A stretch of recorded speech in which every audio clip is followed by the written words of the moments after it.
Good morning. আমি Mallika's lifestyle চ্যানেলে তোমাদের সবাইকেই স্বাগত। আশা করছি তোমরা সবাই খুব খুব ভালো আছো, আর আমরাও সবাই খুব ভালো আছি। তো আজকেও প্রত্যেক দিনের মতো সকাল থেকে আমি আমার ব্লগটা শুরু করছি। খুব সকাল বলবো না, এখন প্রচণ্ড বৃষ্টি হচ্ছে, এখন প্রায় 10টা মতো বাজে। আর এই বৃষ্টিটা শুরু হয়েছে কিছুক্ষণ আগে থেকেই। বৃষ্টিটা খুব মুষলধারে বৃষ্টি হচ্ছে, খুব জোরে বৃষ্টিটা হচ্ছে। আর বৃষ্টি শুরু হয়েছে, আষাঢ় মাস পড়ে গেছে, বৃষ্টি তো হবেই। বৃষ্টি হলে আমার ভীষণই ভালো লাগে।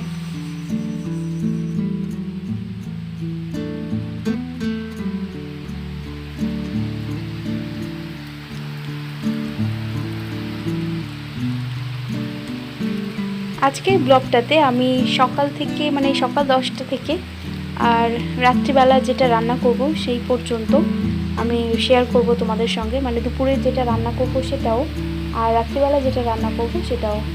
এই দুটো রেসিপি আমি একটা ব্লগেই দেখাবো, একটা ভিডিওতে। তোমরা সম্পূর্ণ ভিডিওটা দেখো, আশা করছি ভালো লাগবে। আমার ছেলে তো ভীষণই মজা করছে বৃষ্টির জন্য, ভীষণই মজা করছে। বৃষ্টি জল পেলেই হয় মোটামুটি। আমার সকালে সমস্ত কাজ হয়ে গেছে, আর পুজো দেওয়াটাও হয়ে গেছে। আমি স্নান করে পুজো দিয়ে দিয়েছি। আজকে দেখো এই ফুলটা খুব সুন্দর, একটু আলাদা রকম ফুটেছে। এই ফুলটা ফোটে, তবে সেটা অনেকগুলো পাপড়ি হয়, আর এবারে ফুটেছে এইটা 5টা পাপড়ি আছে এর মধ্যে। খুব সুন্দর লাগছে দেখতে।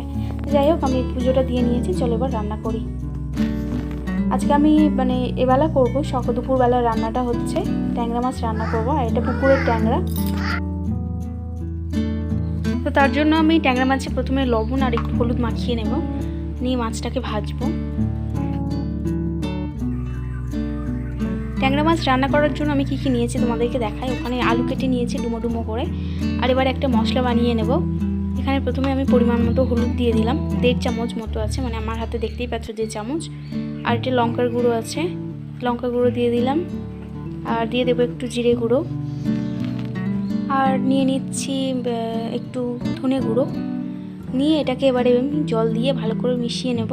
একটা মশলার পেস্ট যেমন হয় সেইভাবেই আমি এটাকে মেশাবো। অল্প করে জল দিয়ে দিলাম, দিয়ে এটাকে ভালো করে মিশিয়ে নিচ্ছি।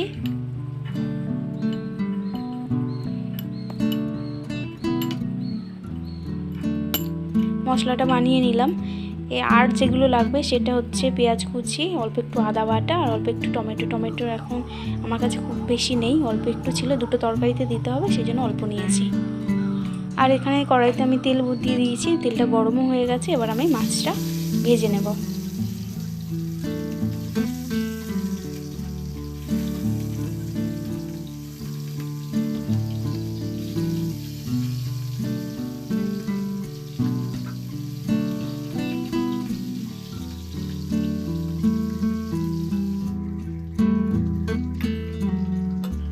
মাছগুলোকে ভাজা হয়ে গেছে, এবার আমি মাছগুলোকে তুলে নিচ্ছি।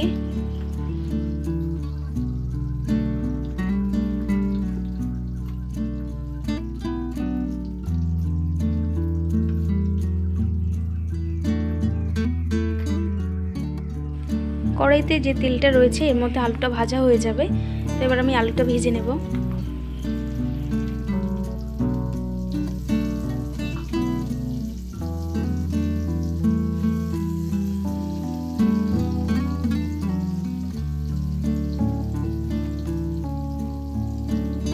আলুটা ভাজার সময় একটু হলুদ আর একটু লবণ দিয়ে দিয়েছি, দিয়ে আলুটাকে আমি ভালো করে ভেজে নেব।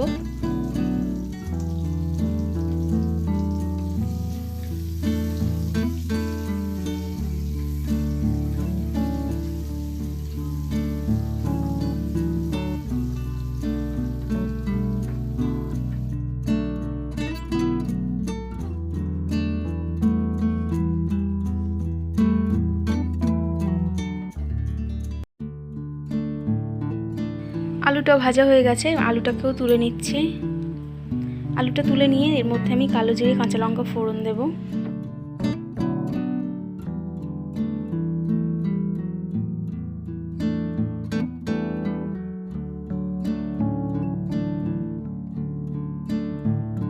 কড়াইতে যা তেল আছে আর এক্সট্রা কোনো তেল দিতে হবে না বাড়তি, তো ওই তেলের মধ্যে আমি কালো জিরে দিয়ে দিলাম।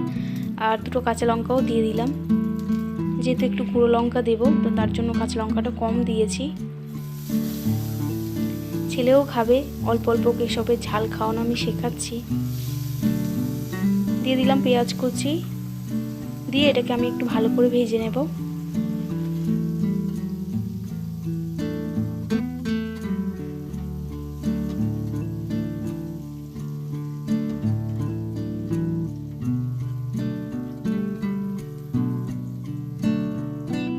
পেঁয়াজটা ভাজা হয়ে গেছে, আর এরপরে আমি টমেটোটা দিয়ে দিলাম, দিয়ে এটাকে একটু ভালো করে পেঁয়াজের সঙ্গে কষিয়ে নেব। অল্প একটু লবণ দিয়ে ঢাকা দিয়ে দিলে একটু তাড়াতাড়ি নরম হয়ে যাবে। তবে ঢাকা দিয়েছিলাম, নরম হয়ে গেছে। পেঁয়াজ আর টমেটোটা ভালো করে আমি কষিয়ে নিচ্ছি, নিয়ে এরপরে দিয়ে দেবো আদা বাটা।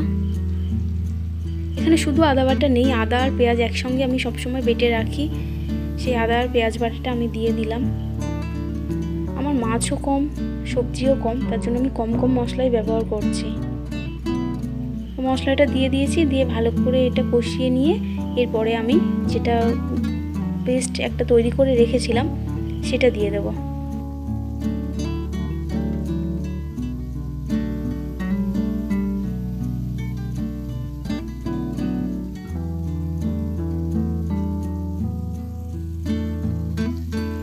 আদা পেঁয়াজ টমেটো কষিয়ে নেওয়ার পরে আমি মশলাটা দিয়ে দিলাম। মশলাটা আরেকটু জল দিয়েছিলাম, দিয়ে একটু পাতলা মতো করেছিলাম। মশলাটা দিয়ে দিলাম, দিয়ে আরেকটু ভালো করে কষিয়ে নিয়ে এর মধ্যে আমি আলুটা দিয়ে দেব।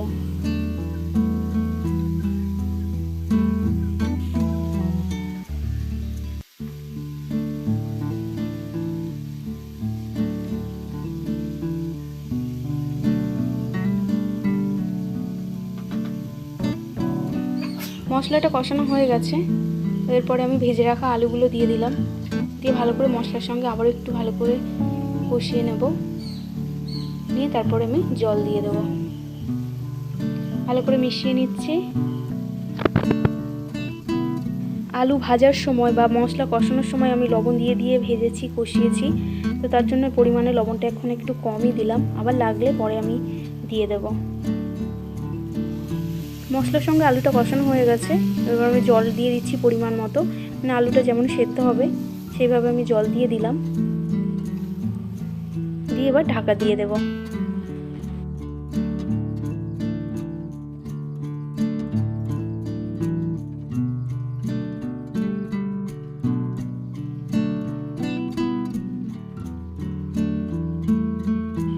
তরকারিটা ভালো মতো ফুটে গেছে আর আলুটাও সেদ্ধ হয়ে গেছে প্রায়। এবার আমি মাছ দিয়ে দেব।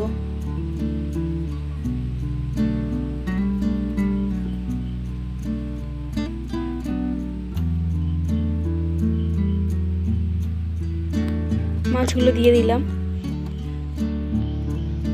দিয়ে আর একটু ভালো করে ফুটিয়ে নিয়ে তারপরে এর মধ্যে আমি একটু ধনেপাতা দিয়ে দেব, দিয়ে তরকারিটা নামিয়ে নেব। রান্না প্রায় হয়ে গেছে।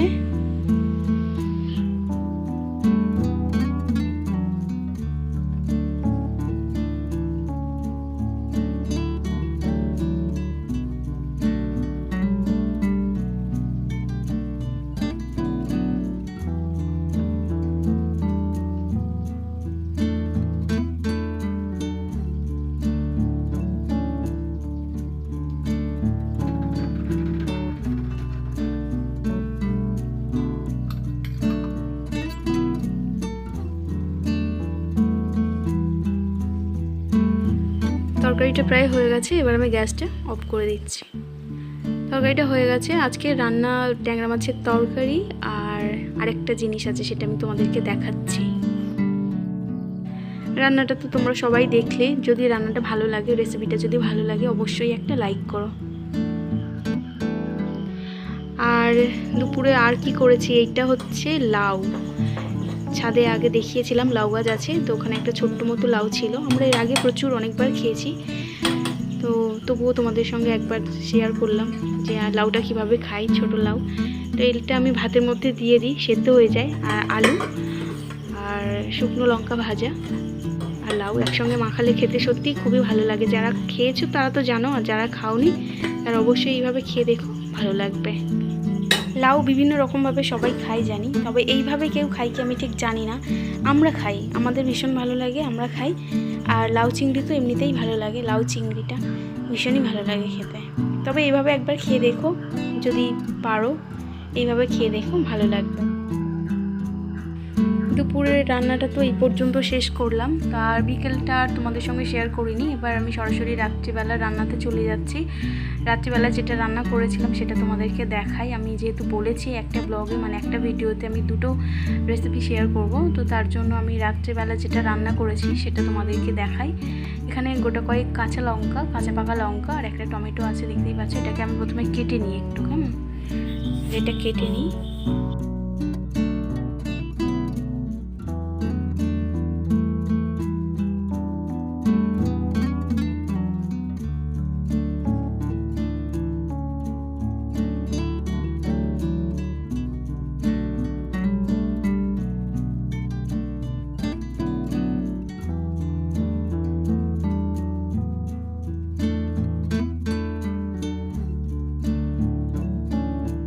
আর এখানে একটা পেঁয়াজও নিয়ে নিয়েছি, পেঁয়াজটাকেও কেটে নিই।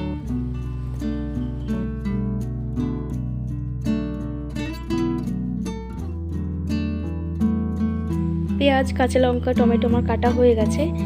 এবারে একটা মশলা পেস্ট করব, আর এর জন্য একটা মিক্সি একটা জার নিয়ে নিয়েছি। আর এর মধ্যে দিয়ে দিচ্ছি আদা, রসুন আর পেঁয়াজ একসঙ্গে, এটা আমি বাটবো। এতটা মশলা আমার একসঙ্গে এখন লাগবে না, আমি এটাকে বাটবো, যেটুকু লাগবে আমি নিয়ে নেব, বাকিটা আমি কৌটোতে ভরে ফ্রিজে রেখে দেব।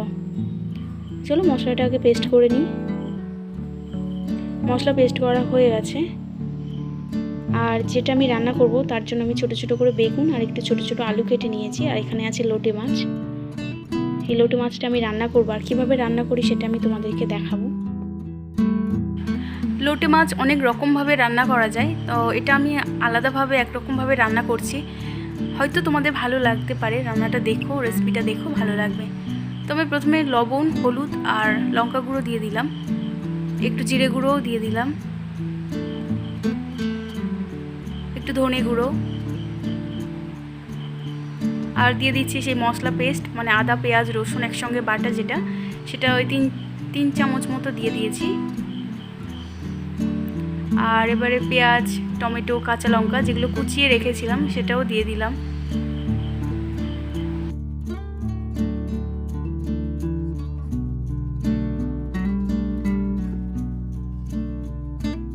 এরপরে দিয়ে দিচ্ছি একটু ধনেপাতা কুচি না, মানে আমি এটা তুলে নিয়ে এসেছি, এনে ধুয়ে এটা হাত দিয়ে ছিঁড়ে দিয়ে দিলাম। এটা কুচোনোর দরকার নেই, রান্না শুরুতেই মানে এটা যদি তরকারিতে দেওয়া যায় এমনি সেদ্ধ হয়ে যাবে, খুঁজে পাওয়া যাবে না। তো যাই হোক, আমি এটাকে হাত দিয়ে ছিঁড়ে দিয়ে দিয়েছি। আর এরপরে আমি একটু পরিমাণ মতো তেল দিয়ে দেবো, তেলটা একটু বেশিই দেবো। একটু তেল দিলে মানে তরকারিটা একটু তেল হলে বেশি খেতে ভালো লাগে, তেলটা বেশি থাকলে। তো তেলটা দিয়ে দিলাম, দিয়ে আমি এটা ভালো করে হাত দিয়ে মাখিয়ে নিচ্ছি। হাত দিয়ে মাখিয়ে নিলে সব জিনিসটা দেখবে খুব ভালোভাবেই মাখানো যায়, হাতের ছোঁয়া থাকে তো স্বাদটা একটু বেশিই হয়। যাই হোক, ভালো করে হাত দিয়ে মাখিয়ে নিচ্ছি। নিয়ে এরপরে আমি বেগুন আর আলু এর সঙ্গে দিয়ে দেবো। আমি বেগুন আলুটা আলাদা করে দেব না, আর পরেও দেব না, একসঙ্গে আমি এটা মাখাবো। আমি এইভাবেই শিখেছি, এই বাড়িতে এসেই শিখেছি, আমার শাশুড়ি মায়ের থেকেই শেখা এটা। রান্নাটা ভালো লেগেছিল খেতে, অনেকবারই খেয়েছি, অনেকবারই উনি করে দিয়েছিলেন। তো একবার ভাবলাম আমি একটু চেষ্টা করি, তো এর আগেও আমি করেছি নিজে হাতে, তো ভালো হয়েছিল বলেই আমি এটা তোমাদের সঙ্গে শেয়ার করছি। জানি না, হয়তো অনেকে এইভাবে খায়, আবার অনেকে খায় না, তো সেই জন্য তোমরা দেখো, রেসিপিটা হয়তো ভালো লাগতেও পারে। আর রান্নাটা যদি ভালো লাগে তাহলে বাড়িতে অবশ্যই চেষ্টা করো, খেয়ে দেখো, হয়তো ভালো লাগবে। যাই হোক, আমি কড়া বসিয়ে দিলাম, আর তেল গরম হয়ে গেছে, তেলটাও দিয়ে দিলাম। এবার এর মধ্যে আমি ফোড়ন দিয়ে দেবো, একটা শুকনো লঙ্কা আর অল্প একটু জিরে। এটা একটু ভাজা হয়ে গেলে এর মধ্যে আমি মেখে রাখা আলু, বেগুন আর মাছ দিয়ে দেব। তরকারিটা বেশি ঝোল ঝোল হবে না, একটু শুকনো শুকনো হবে। তরকারিটা শুকনো শুকনো হলেই খেতে বেশি ভালো লাগে। লোটে মাছটা শুকনো খেতেই ভালো লাগে, এটা আমি দেখিনি কোনো দিন মানে ঝোল করতে কোথাও।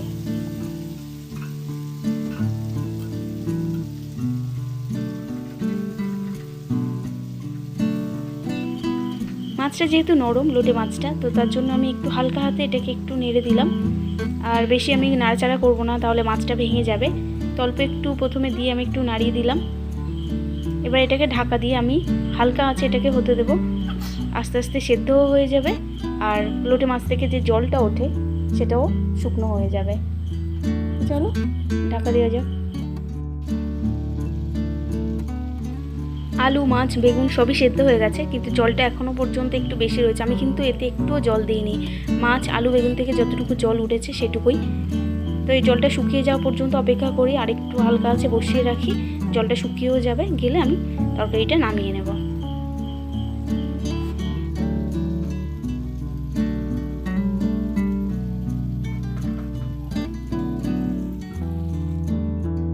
তরকারিটা নামিয়ে নেওয়ার পরে আমি তোমাদেরকে আর দেখাইনি। আমি একেবারে ভাত তরকারি একসঙ্গে নিয়ে আমি বসে পড়েছি খেতে, আর তখন তোমাদেরকে আমি এটা দেখিয়ে দিচ্ছি। তো আমরা ভাতের সঙ্গে প্রায় শশা খাই, আর শশাটা সেই জন্য নিয়েছি। আর তরকারি রয়েছে এখানে, আর একটুখানি আচার রয়েছে। এটা টক আচার। তো দেখতেই পাচ্ছ আমি এটা শুকনো শুকনো করে রান্না করেছি। এইভাবে করে দেখো, সত্যিই খেতে খুবই ভালো লাগে। রান্নাটা অবশ্যই বাড়িতে করো, ভালো লাগবে। তাহলে চলো একটু খাওয়া যাক। লোটে মাছটা আমার ভীষণই ভালো লাগে, আর আমার বরের তো ভীষণই পছন্দ, ভীষণই পছন্দ। লোটে মাছ আনলেই হয় পকোড়া খাবে, না হলে এইভাবে। এরপরের ভিডিও যখন শেয়ার করব তখন আমি লোটে মাছের পকোড়াটাই শেয়ার করব। আমার খেয়াল আছে আমি এর আগে একবারও লোটে মাছের পকোড়া আমি তোমাদের সঙ্গে শেয়ার করেছিলাম, তবে সেটা সেইভাবে আমি তোমাদেরকে দেখাতে পারিনি। তবে এবারে আমি চেষ্টা করব পুরো সম্পূর্ণ ভিডিওটা রাখার, কীভাবে আমি লোটে মাছের পকোড়াটা বানাই। ভালো লাগে খেতে, তোমাদেরকে দেখিয়ে দেবো। আজকের ভিডিওটা এই পর্যন্ত রাখলাম, আশা করছি ভালো লাগবে। দুটো রেসিপি আমি শেয়ার করেছি, কেমন হলো রেসিপিগুলো আমাকে অবশ্যই কমেন্ট করে জানিও। আর তোমাদের যদি ভালো লাগে তাহলে অবশ্যই একটা লাইক করো, আর যা পারলে বন্ধুদের সঙ্গে শেয়ার করো।